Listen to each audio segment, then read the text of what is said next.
अस्मद्गुरुभ्यो नमः। श्रीमते रामानुजाय नमः। श्रीकृष्णपरब्रह्मणे नमः। श्रीभूनीला समेत श्रीवेंकटेश्वर स्वामिने नमः। ओम श्री गोदा रंगनाथाभ्यां नमः। जय श्रीमन्नारायण। కృష్ణ ప్రియ భగవద్భక్త బంధువులారా, ఈరోజు 22వ పాసురం. ఈ 22వ పాసురంలో అమ్మ గోదాదేవి స్వామిని ప్రార్థిస్తూ ఉంది. ఇక్కడ ఈ పాసురంలో కూడా స్వామి యొక్క బలాన్ని, తేజస్సును ప్రార్థిస్తూ ఆయన ఎలా కళ్ళు తెరవాలి, ఎలా ఆయన దృష్టి మాపై ప్రసరింప చేయాలి అనేటువంటి భావంతో వేడుకుంటుందమ్మ. ఒకసారి పాసురం చెప్పుకుందాం.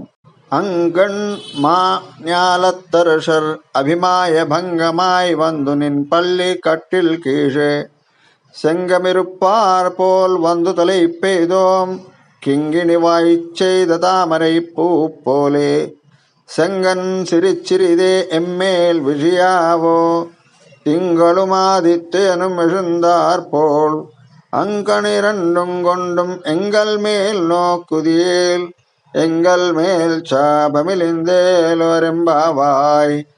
அங்கன்மா ஞாலத்தரசர் அபிமாய பங்கமாய் வந்து நின் பல்லிற் கட்டில் கீழே செங்கமிருப்பார் போல் வந்து தலை பெய்தோங் கிங்கிணி வாய்ச்செய்த தாமரை பூ போலே செங்கன் சிரிச்சிறிதே எம்மேல் விஷயாவோ திங்களும் ஆதித்யனும் மெழுந்தார் போல் அங்கண் இரண்டும் கொண்டும் எங்கள் மேல் நோக்குதியேல் ఎంగల్ మేల్ చాపమిలిందేలోరెంబావాయ్.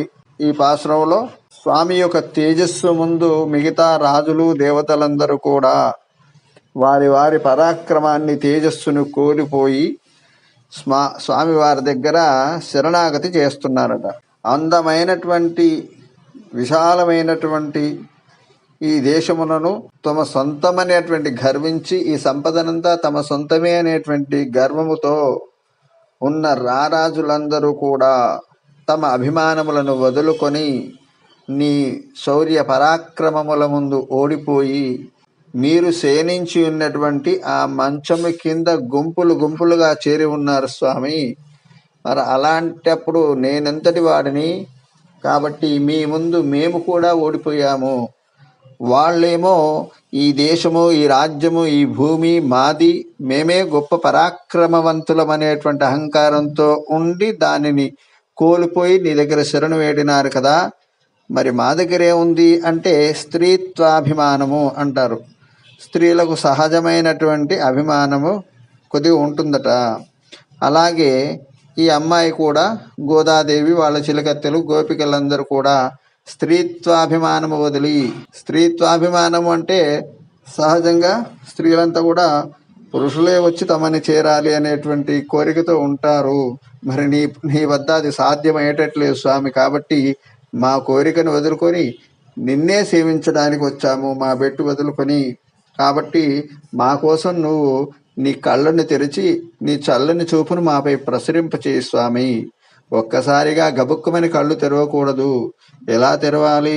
సెందామరలు విచ్చుకున్నట్టుగా మెల్లమెల్లగా తామరలు ఎలా విచ్చుకుంటాయో, ఎలా అయితే గజ్జె మువ్వ యొక్క ఆ నేత్రం ఎలా ఉంటుందో అలాగా సన్నగా మెల్లగా నీ యొక్క నేత్రాలను చిన్నగా తెరిచి సూర్య చంద్రులాంటి నీ దృష్టిని మాపై ప్రసరింపచేయి.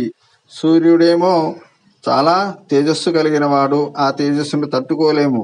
నీ తేజస్సు అలా ఉండాలి, కానీ మమ్మల్ని బాధించకుండా చంద్రకాంతిలాగా చల్లనిదై ఉండాలి అని అటు సూర్యకాంతిని, చంద్రకాంతిని పోలినటువంటి దృష్టి మాపై ప్రసరింపచేసి మమ్మల్ని అనుగ్రహించు స్వామి అని చెప్పి ఈ పాశ్రములో ఈ గోపికలంతా కూడా శ్రీకృష్ణ భగవాను వేడుకుంటున్నారు. కాబట్టి ఒకసారి నీ చూపు ఆ విధంగా ప్రసరిస్తే ఏమవుతుంది అంటే మా ప్రారబ్ధ కర్మలన్నీ కూడా నశించిపోతాయి. ప్రారబ్ధము సంచితము, ప్రారబ్ధము ఆగామి అనేటువంటి కర్మలన్నీ కూడా నశించిపోతాయి అని చెప్పి మనకి భగవద్ రామానుజులు కూడా శరణాగతి గద్యలో తెలియజేస్తారు. దాన్ని అమ్మవారు ఈ పాసురంలో తెలియజేస్తుంది. ఓం అస్మద్గురుభ్యో నమః. శ్రీమతే రామానుజాయ నమః. శ్రీకృష్ణ పరబ్రహ్మణే నమః. జై శ్రీమన్నారాయణ. జై జై శ్రీమన్నారాయణ. జై శ్రీకృష్ణ.